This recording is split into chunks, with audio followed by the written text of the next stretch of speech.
Hi friends, எல்லாருக்கும் வணக்கம். எல்லாரும் எப்படி இருக்கீங்க? நல்லா இருக்கீங்களா? இன்னைக்கு எதுக்காக இந்த ஓன் வாய்ஸ் வீடியோ அப்படின்னா, ஒரு சின்ன கிளாரிஃபிகேஷன் மட்டுங்க. அதுக்காக தான் இப்போ நம்ம காமெடி ஷார்ட்ஸ் பண்ணுறோம்னு வச்சுக்கோங்களேன். அதாவது நான் என்னை பற்றி தான் பேசுகிறேன், மற்றவங்களை பற்றி நான் பேசல.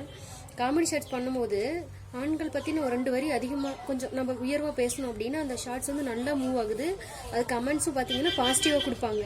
சப்போஸ் நம்ம ஒரு பெண்கள் பற்றின ஒரு 2 இடத்துல கொஞ்சம் உயர்வாக பேசிட்டோம் அப்படின்னா அதுக்கு வர கமெண்ட்ஸ் பற்றி நம்மளை கஷ்டப்படுத்துகிற மாதிரி கமெண்ட் பண்ணுறாங்க. ப்ளஸ் அதுக்கான வியூஸ் வந்து அதிகமாக போகலை.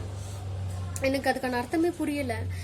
இன்னும் வந்து ஆண்கள் கொஞ்சம் உயர்வாகவும் பெண்கள் கம்மியாகவும் நீங்கள் நினைக்கிறீங்க. அது எப்பயுமே கிடையாதுங்க. ஆண்களும் பெண்கள் ஈக்குவல் தான். அதாவது என்னை பொறுத்த வரைக்கும் 2 பேருமே ஈக்குவல் தான். ஆண்கள் பெண்கள் 2 பேருக்குமே எழுத்து பார்த்தீங்கன்னா 4 லெட்டர் தான். ஆனால் ஃபர்ஸ்ட் லெட்டர் மட்டும்தான் மாறி இருக்கும். அதே மாதிரி ஆண்கள் உருவத்திலையும் பெண்கள் உருவத்தில் மட்டும்தான் வேறுபட்டு இருக்குமே தவிர அவங்களுக்குள்ள எந்த ஒரு டிஃப்ரென்ஸுமே கிடையாது.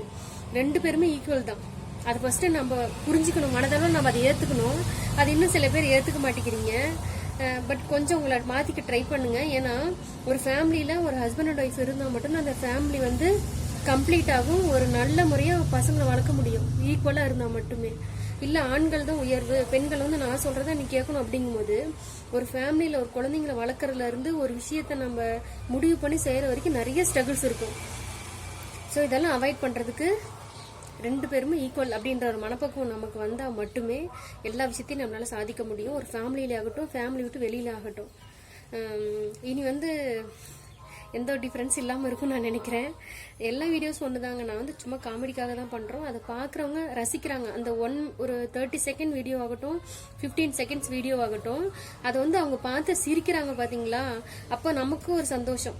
அது நமக்கு ஒரு கமெண்ட் பண்ணுவாங்க, உங்கள் காமெடி நல்லா இருந்துச்சு, பார்க்க நல்லா இருக்கு, நீங்கள் நல்லா பண்ணுறீங்கும் போது ஏதோ ஒரு வகையில் நமக்கு ஒரு சந்தோஷங்க. இப்போ எனக்குமே கஷ்டம் இருக்கும், எல்லாருக்குமே கஷ்டம் இருக்கும். அந்த கஷ்டத்தையும் தாண்டி அந்த ஒரு பாசிட்டிவான கமெண்ட்ஸ் பார்க்கும்போது நமக்குள்ள ஒரு தூண்டுதல் வருங்க. நம்ம நல்லா பண்ணுறோமா, நம்ம இன்னும் நல்லா பண்ணணும், நல்லா பண்ணணும், நல்லா பண்ணணும் அப்படின்னு இருக்கோம். ஒரு பேட் கமெண்ட் அந்த இடத்துல வந்துச்சுன்னா கூட இப்படி சொல்லிட்டாங்களே, இப்படி சொல்லிட்டாங்களே அப்படின்னு நம்மள அறியாம அது நம்மளை போட்டு டார்ச்சர் பண்ணுதுங்க. ஸோ அதை அவாய்ட் பண்ணிடுங்க. உங்களுக்கு பிடிக்கலன்னா அதை ஸ்கிப் பண்ணிட்டு போயிடலாமே தவிர அடுத்தவங்களை ஹர்ட் பண்ணி நீங்கள் சந்தோஷப்படணும்னு நினைக்கக்கூடாது. அதே மாதிரி போடுற எல்லா வீடியோவும் ஒன்று தான். ஆண்கள் பெண்கள் என்னை பொறுத்த வரைக்கும் ஒன்று தான். ஸோ நீங்கள் இன்னும் அப்படி தான் நினைப்பீங்கன்னு நினைக்கிறேன். யாருக்காவது இதை நான் சொல்கிறது மனசு கஷ்டமாக இருந்துச்சு அப்படின்னா என்னை மன்னிச்சிருங்க. ஓகே ஃப்ரெண்ட்ஸ், அவ்வளோதான். இதான் நான் சொல்லணும்னு நினச்சேன், சொல்லிட்டு எல்லாருக்கும் இந்த வருஷம் முடிய போகுது. நெக்ஸ்ட் இயர் வந்து எல்லாருக்கும் நல்லா ஹாப்பியாக அமையணும்னு நான் கடவுள்கிட்ட வேண்டிக்கிறேன். பாய்.